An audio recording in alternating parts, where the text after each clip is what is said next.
안녕하세요. 포유 환율연구소입니다.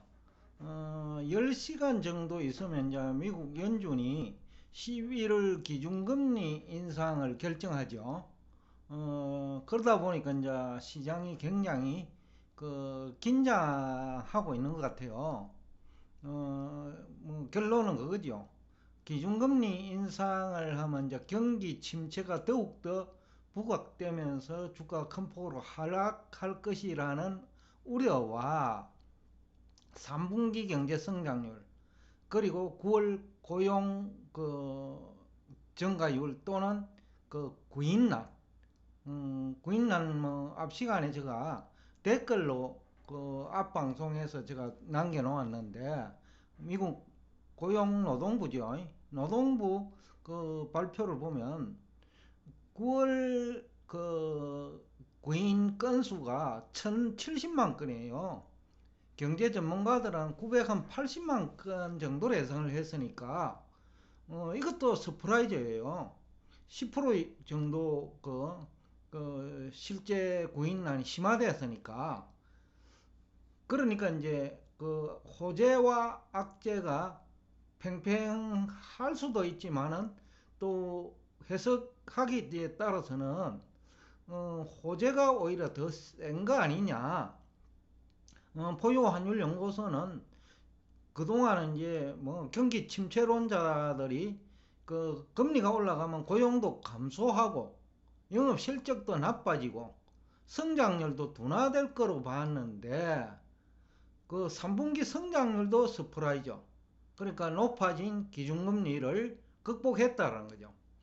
그 다음에 물가 고공행진도 극복했다는 거죠. 더군다나 9월이 최근월인데 9월 기업들의 쉽게 하면 구인 건수죠. 이것도 서프라이즈단 말이죠.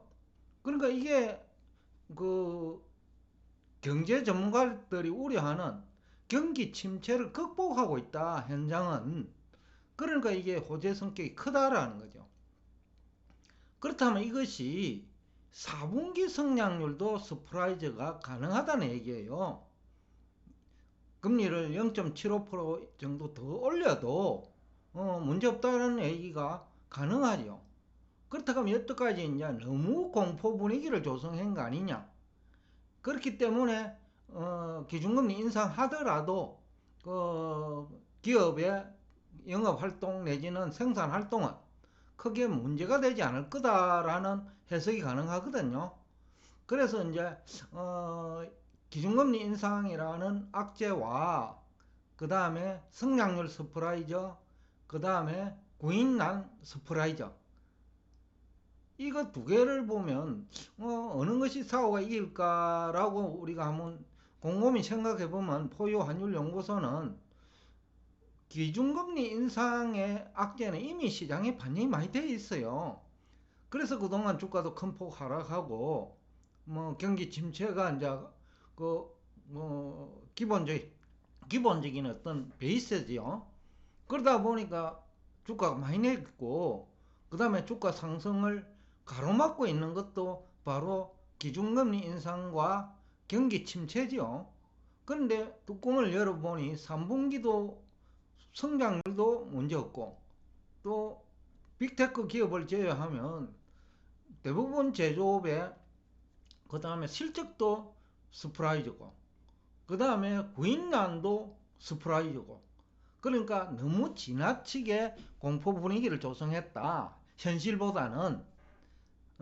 그래서 이제 아침 방송 댓글에서 포유 환율 연구소가 골드만삭스가 경기 침체 주장 뭐 90% 이상 확률에 배팅을 했는데 내년에 이제 고용 서프라이즈를 보고 후퇴를 했단 말이죠. 이제는 경기 불황 정도로 후퇴를 했다는 거죠. 골드만삭스가 미국 증시에서 영향력이 크죠. 투자은행들 사이에서도. 그러면 이제 다른 투자은행이나 상업은행들도 경기 침체 주장에서 후퇴할 거 아니냐. 포유환율 연구소가 얼마 전에 이 얘기를 했죠. 4분기도 플러스 성장이 나온다면, 그런데 고용이 서프라이즈를 예고하고 있으니까 구인난이 그렇죠. 4분기 성장률도 서프라이즈가 될 가능성이 크다. 그렇다면 경기 침체 논쟁이 뭐 없어질 거 아니냐. 그래서 아니나 다를까 골드만삭스는 침체 주장에서 구태로 선회했단 말이죠. 쉽게 하면 불황으로 선회했다라는 거예요. 그렇다면 다른 은행도 비슷할 거다. 심리적으로 이제 영향이 크다라는 거죠. 투자은행들이 경기 침체에서 골드만삭스처럼 그 경기 불황 정도로 돌았으면 심리적으로 많이 좋아지죠. 그래서 이것이 그 투자자들로 하여금 매도는 자제하고 매수에 적극적일 수 있다라는 우리가 추정이 가능하고, 그 다음에 11월과 12월은 먼저 배당 투자 시기죠.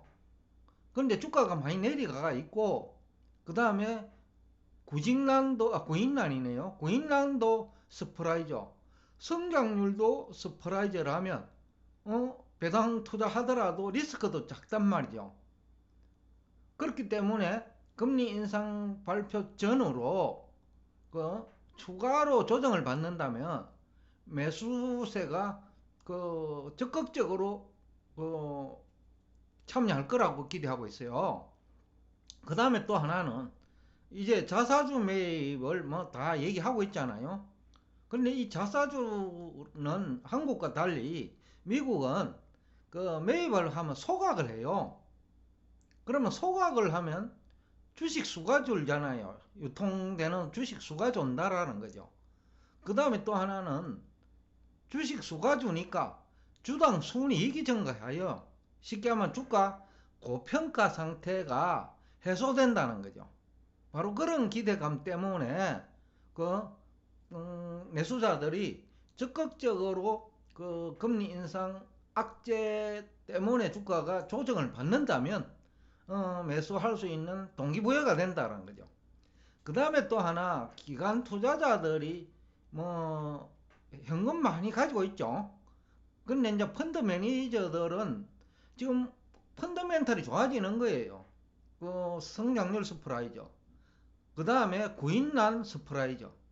그렇다고 하면 4분기 성장률도 스프라이저가 될 가능성이 높고, 거기다가 주식 수량 축소, 그러니까 자사주 매입, 이것까지 큰 호재가 생겼는데 현금 보유 비중을 확대하거나 매도를 하거나 이러면 문책이 될 수 있단 말이죠. 그렇기 때문에 심리적으로 현금을 많이 보유하고 있는 펀드 매니저도 11월 기준금리 인상 전으로 주가가 내린다면 적극적으로 매수에 참여할 거다. 그리고 선거가 이제 코앞에 있죠. 그러면 선거 앞두고 민주당 지지층도 결집하라고 봐요. 그러니까 민주당 도와주자라는 거죠. 그거는 이제 주가 상승을 유도하면 도와주는 거거든요. 그런 측면에서 보면 기준금리 인상이라는 악재와 성장률 스프라이즈와 구인난, 고용이죠. 고용 스프라이즈가 싸워가지고 성자는 아마 성장률과 고용, 그리고 선거를 앞두고 민주당 지지층의 결집, 그리고 자사주 매입 기대감이 승리할 것이다. 결국 기대해도 좋다라는 얘기를 하면서 여러분과 대화를 여기서 끝내겠습니다. 오늘도 끝까지 경청해 주셔서 대단히 감사합니다.